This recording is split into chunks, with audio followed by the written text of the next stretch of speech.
Hi and welcome back to the channel. Today I'm going to unbox and review this Absima 1/14 scale Truggy. It's almost the same car as the sand buggy I tested a while ago, but there are a couple of differences. I bought this car a while ago. It is new, but there are some things missing, like the manual and some other things. But on first glance, it looks okay. Not my style of body, but for the ones who love this kind of style, yeah, it's not bad at all. Of course, it comes with your USB charger for your 3.7 volt batteries, and it comes with a standard Absima controller. A little bit flimsy to my taste, but yeah, you can adjust your steering trim and your throttle, so you can choose if you want to go slow or go fast. The steering wheel got a nice foam pad on it, so that's nice. The body is held in place by these little clips. I love the plastic thingy what's on the clip. And if you're new here on this channel, please subscribe, put on your notifications bell, like, share or comment. And watch my whole videos please, you help me a lot. On first inspection, the chassis and the drivetrain looks exactly the same as the sand buggy. But there are a couple of differences I show you later on. Of course it's four-wheel drive, but it got open diffs.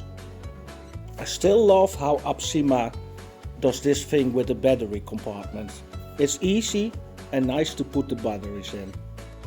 I think the shock absorbers are a little bit stiffer than the sand buggy. And of course, all the chassis and all the drivetrain and axles are made of plastic. It comes with a 5-wire servo and an inbuilt ESC and receiver in one. The tires feel nice also. And the chassis, yeah, it's not bad at all.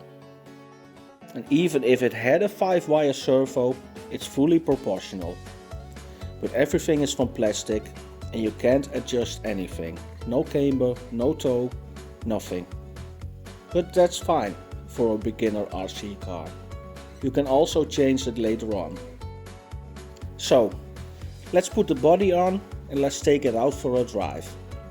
It was raining today, so I thought, yeah, nice weather to bash around a little bit. I'm curious how it goes. I was really pleased with how the sand buggy drives. So, I don't think it makes much difference, but we shall see. It got enough power to go to these puddles of water. But yeah, I don't know. It's not really fast. This was on the fastest setting. And I don't think they promise you 37 kilometers an hour. No, I don't think so. And it's really bouncy. It really drives different than the sand buggy. This got more understeer, and I don't like that. I love it when the cars are a little bit tail happy. But it got enough power, and yeah, it got a great handling, but it's just slow.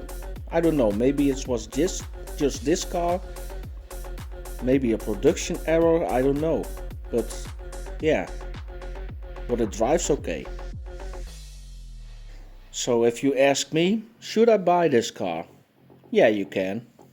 Maybe not for a pro RC driver, but for a beginner, it's a great choice. It's not expensive and you can buy parts to upgrade it to your liking. The only things I should change is maybe other tires and maybe some softer suspension. And of course, more power. I want to thank you for watching this video. I hope I see you the next time. And if you didn't subscribe, please subscribe, put on your notifications bell, and I see you the next time. Bye bye.